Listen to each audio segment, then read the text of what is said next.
अनाथ बेटा। रूपा और शेखर सरिता विहार में रहते हैं। वो अपनी जिंदगी में बेहद खुश होते हैं। दोनों का शौर्य नाम का एक बेटा भी होता है, जिस पर दोनों ही अपनी जान छिड़कते हैं। शेखर, अब तो आप शौर्य को अपनी गोद से नीचे उतार दीजिए, उसके सोने का टाइम हो रहा है। नहीं रूपा, इसे मेरे पास ही रहने दो प्लीज। मैं थोड़ी देर में इसे बिस्तर में सुला दूंगा। लेकिन कल सुबह आपकी ऑफिस में मीटिंग भी तो है ना, और इसके लिए आपको कल जल्दी भी तो निकलना होगा। जाइए, आप भी जाकर सो जाइए।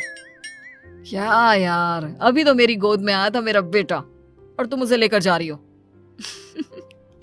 बाद में कर लेना अपने बेटे से प्यार, अभी जाकर सो जाइए। रूपा शेखर से शौर्य को ले रही होती है कि तभी शौर्य रोने लगता है। शौर्य को रोता देखकर रूपा उसे फिर से शेखर को थमा देती है। आपका बेटा ना एक नंबर का नौटंकी है, बिल्कुल आप पर गया है वो। साफ बोलो ना, तुम्हें जलन होती है हम दोनों बाप बेटे का प्यार देखकर। पहले बड़ा तो होने दो तुम शौर्य को, फिर देखना वो सबसे ज्यादा मुझे ही प्यार करेगा। देखते हैं। ऐसे ही दिन बीतते चले जाते हैं और एक दिन कैंसर की बीमारी के चलते रूपा की मौत हो जाती है। अब शौर्य 3 साल का हो चुका होता है, जिसके कारण उसकी दादी शेखर पर दूसरी शादी का दबाव बनाने लगती है। शेखर, शौर्य अभी बहुत छोटा है और उसे इस समय एक माँ के प्यार की बहुत जरूरत है। माँ, मुझे दूसरी शादी नहीं करनी। क्या पता जो दूसरी औरत आएगी वो मेरे बेटे को एक माँ का प्यार दे या ना दे। तो रूपा की छोटी बहन वैशाली से ही शादी क्यों नहीं कर लेता? वो तो शौर्य को एक माँ का प्यार पूरा दे सकती है ना। मैंने कहा ना माँ, मुझे दूसरी शादी नहीं करनी, और अपनी ही पत्नी के बहन से तो हरगिज नहीं।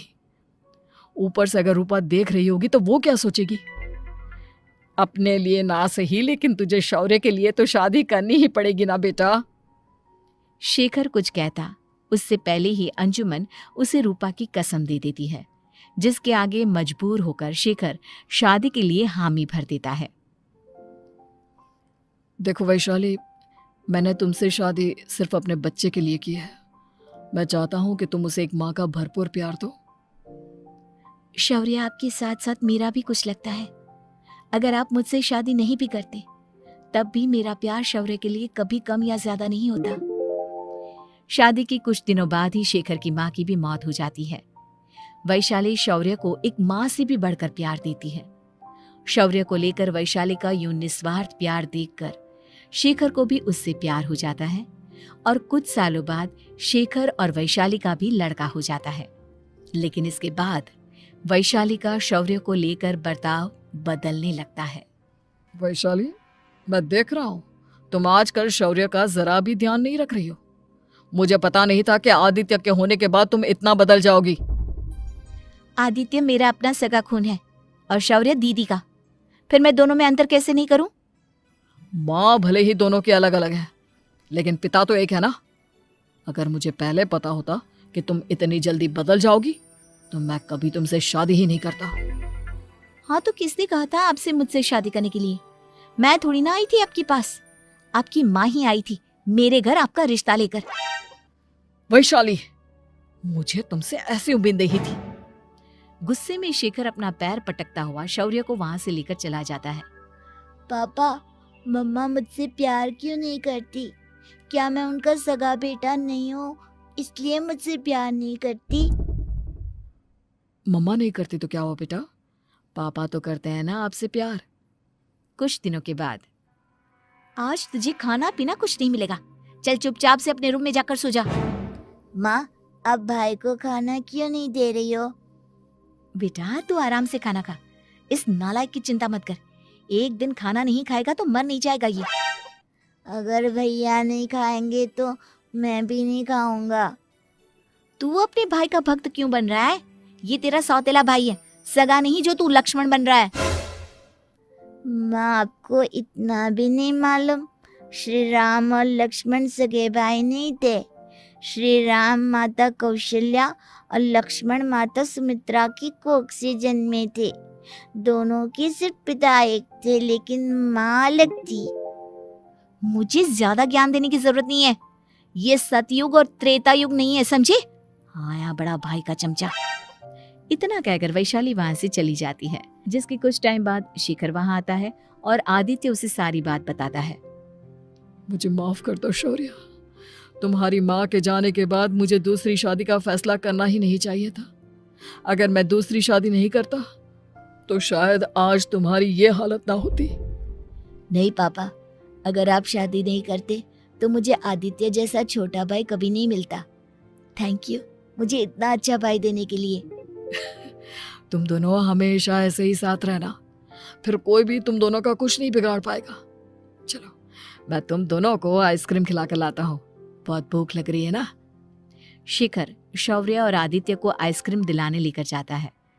वो दोनों को पार्क में खड़ा करके आइसक्रीम लेने जा ही रहा होता है, तभी तेज रफ्तार से आती हुई एक गाड़ी उसे कुचल देती है और उसी पल शेखर की मौत हो जाती है, जिसके बाद शौर्य की जिंदगी नर्क से भी बदतर हो जाती है। सुन रहे चिरकुट, इस घर के किसी भी सामान को मेरी मर्जी के बगैर हाथ मत लगाना। इन सब पर अब तेरा कोई हक नहीं है, समझा? ठीक है माँ, मैं आपकी इजाजत के बगैर किसी चीज को हाथ नहीं लगाऊंगा। चल जाकर अब पूरे घर की सफाई कर। महज 7 साल का शौर्य वैशाली के कहने पर अपने नन्हे नन्हे हाथों से पूरे घर की सफाई करने लगता है।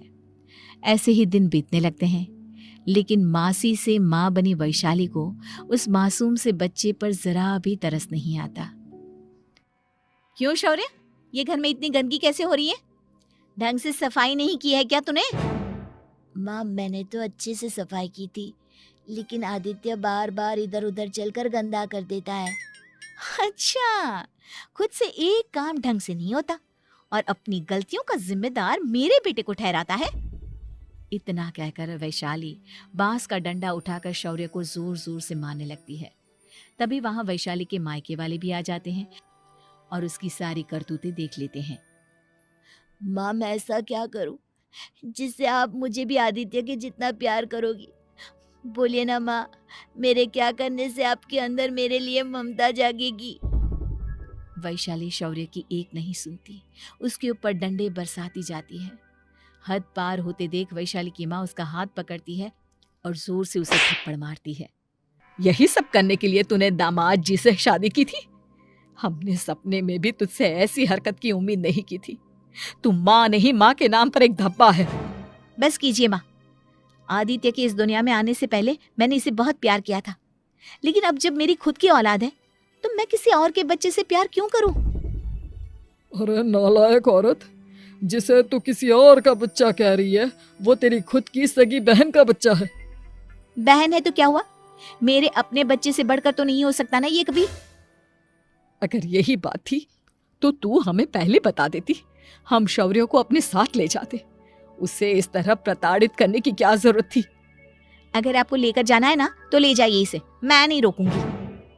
नहीं माँ, मुझे कहीं नहीं जाना, मुझे आपके साथ ही रहना है।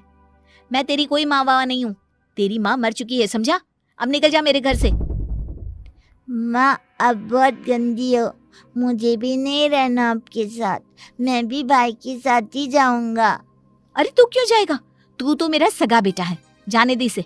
हम यहाँ ऐश से रहेंगे, तुम्हारे पापा बहुत सारी जमीन जायदाद छोड़ गए हैं तुम्हारे लिए। नहीं माँ, मुझे भाई के साथ जाना है। आप अच्छी नहीं हो, आप बहुत बुरी हो, आप भाई को बहुत परेशान करती हो।